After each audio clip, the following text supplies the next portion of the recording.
What's going on, everybody? Brian here from Brian's Broadcast. I hope all of you are doing fantastic. Welcome to my channel. If you are a first-time visitor, make sure you hit the subscribe button, hit the bell icon too, and hit the thumbs up button if you like contents like these. Now, in this channel, I talk about fragrances, and those of you know me personally, or if you have been following my posts or my videos for a long time, you already know that I'm not a big fan of the note of patchouli. Now, let me tell you something. Patchouli, it's not something to be hated upon, but it's just that patchouli, it's a very versatile kind of note, fragrance note. So again, I'm no perfumer, but I'm saying from experience, it's just that patchouli will work in multiple ways. The way a perfumer uses it defines a lot of the characteristic of that particular fragrance. Today I'm going to talk about the famous Tuxedo from YSL. This is from the upper line or upper level, almost niche quality kind of line from the house of Yves Saint Laurent, and I recently got this. If you have watched my first impression video, you're here for that reason, to watch my full review. Now, of course, there has been multiple and hundreds and thousands of reviews, but of course, I needed to give you my 2 cents.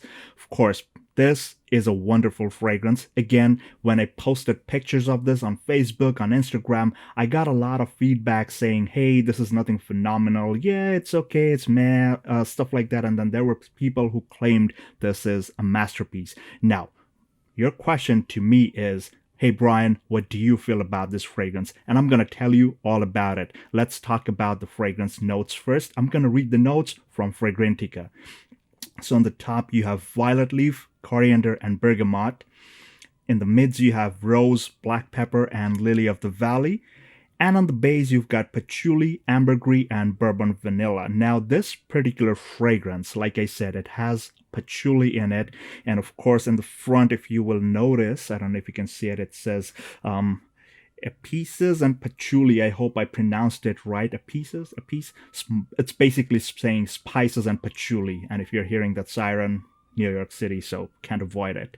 I'll tell you about a few of the patchouli fragrances, like heavy patchouli dominant fragrances in my collection, but it all varies. For instance, Bulgari Aqua Amara. This is something that has a big dose of patchouli, and this particular one, for me, it's a love or hate. On any given day, it could smell very nice. At the same time, it can smell very earthy, dirty patchouli on some days, and you can see how much I used. It's not too much that I used, so there's that. There's a dedicated patchouli fragrance called Behold Patchouli from Gallagher Fragrances. I love this one because the patchouli comes off creamy, chocolatey, stuff like that. It's dark, but it's bearable. Again, I have Paco Rabanne 1 Million Golden Oud, which has a big dose of patchouli, but it does not smell anywhere close to earthy and dirty like Amara. And last but not the least, of course, there are many more. I'm just giving you examples so that you understand that patchouli takes different forms. Of course, Acqua di Gio Profumo. This is something that has a big dose of patchouli too, but it's in a whole different way. Tuxedo, my friends, when this fragrance opened up, like the first time I sprayed it, I will be very honest, I have never smelled anything so nice and luxurious at the same time. I mean, of course, I have a lot of fragrances, attars that smell very beautiful. When it opens up, I apply it on skin, it just opens up. They smell very good. So this is one of those fragrances that smells super nice. Now, this particular fragrance, Tuxedo, with that bergamot and the violet leaf, it kind of creates that beautiful, fresh, aromatic, and very luxurious kind of herbal feel. But it's not like your gasoline kind of smell that you would expect from violet leaf, because if you remember Fahrenheit, Dior's Fahrenheit, that one has that gasoline kind of smell because of that violet leaf, but over here in Tuxedo, that does not happen. Now, with the presence of coriander, you get the spicy vibe. Now, remember, a lot of reviewers said, hey, I don't know what coriander is, what it smells like, but hey, if you know me personally, I come from an Asian country and I know exactly what this thing smells like. So there's this texture. Once grinded or ground, this coriander spice, it has that like a dry, woody, at the same time kind of like an oriental kind of vibe, and that's exactly what's happening in Tuxedo opening. So you get that oriental vibe. There's kind of like a dryness at the same time. There's this juicy herbal and kind of like a lush kind of feeling. It's very luxurious. It's great. I must say it's great. I wouldn't say phenomenal, but it's beautifully done. As this fragrance is drying down, you see the presence of rose, black pepper, and lily of the valley. Now, of course, the rose, somewhere in this fragrance, there's kind of like a sweetness. There's some kind of like a sticky, jammy kind of vibe, but it's very, very nominal. It's not too much. That's why you might not even pick up the rose. The more dominant player over here is the black pepper, which kind of adds to the warmth as this fragrance is drying down. Lily of the Valley kind of like soothes down or tones down that black pepper. I'm 100% sure about that because black pepper, personally, if you will smell black pepper, the high quality one, it's not gonna give you that burning kind of sensation. It's gonna be more of a refined, smooth warmth. And at the same time, with the presence of the sweet rose and lily of the valley, this warmth is toned down. It's like a very inviting and invigorating kind of warmth at the same time. And remember, the freshness, the oriental vibe all the way from the top is slowly flowing down, which is a beautiful, beautiful feeling. Be sure about that. Drying down is where things get interesting. Now, this is where patchouli, ambergris, and bourbon vanilla comes into play.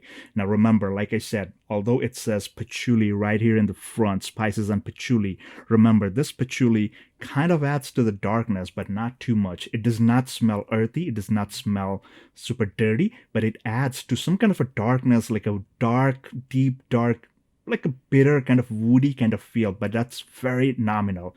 The main player over here is the vanilla and the ambergris. The ambergris kind of like, it creates that beautiful, like a sweet kind of mixture with that bourbon vanilla. Now remember, the patchouli can also come off as like a leathery vibe, which I find in Tuxedo. Like I do find some kind of a leather kind of input, or I'm sorry, I would rather say output, as this fragrance is drying down. So of course, I kind of get that leathery kind of vibe as this fragrance is drying down. I'm pretty sure that's coming from the patchouli, the dark, earthy kind of patchouli, but not too earthy, not too dirty, but it's coming off like leather in conjunction with the other notes. Now the ambergris mixes with the sweet, beautiful vanilla. This vanilla is not your powdery or like a gourmand kind of vanilla. This is that boozy vanilla where you get that booziness. There's this rich ambergris vanilla mixture, which kind of like, it's almost like a sticky substance that has this beautiful sweetness. That's the kind of vibe you will get as this fragrance is drying down. Beautiful stuff, I must say. But again, let's reevaluate what this fragrance is all about. That's what I felt about this fragrance as it, like, after I applied it all the way to the dry down. Now let's talk about performance and how I would analyze this fragrance. Now, of course, performance is, in my opinion, for the price you pay for this, I think it's around $275 for a 125 ml bottle. I bought a partial from one of the fragcomm members. I mean, of course, that was the smartest decision I ever made. But of course, I will invest in a full bottle because it smells good. It smells darn good. It's beautiful. I wouldn't say it's a masterpiece, but it's beautiful, beautiful. It's worthy of owning, but not at that $275 or $280 price point. So of course, when you apply this fragrance, you're expecting, hey, I paid a ton of money, so I'm expecting a lot of performance out of it. Forget that, buddy. Because this fragrance, it's most likely not even gonna last you for 4 hours. I got max, if I push it too much, maybe it's 4.5 hours. And that's with like 8 to 10 sprays. Now it's, of course, some of you might say, hey, why didn't you spray more? Yeah, I did spray more. So at best, I would maybe get 5 hours, not more than that. So by 5 hours, let's put it to the maximum threshold. By 5 hours, it's dried down. So you have reached that vanilla and ambergris dry down. It's all gone. Now it remains as a very, very extremely mild skin scent, which even you will probably not even capture. But there's a trick.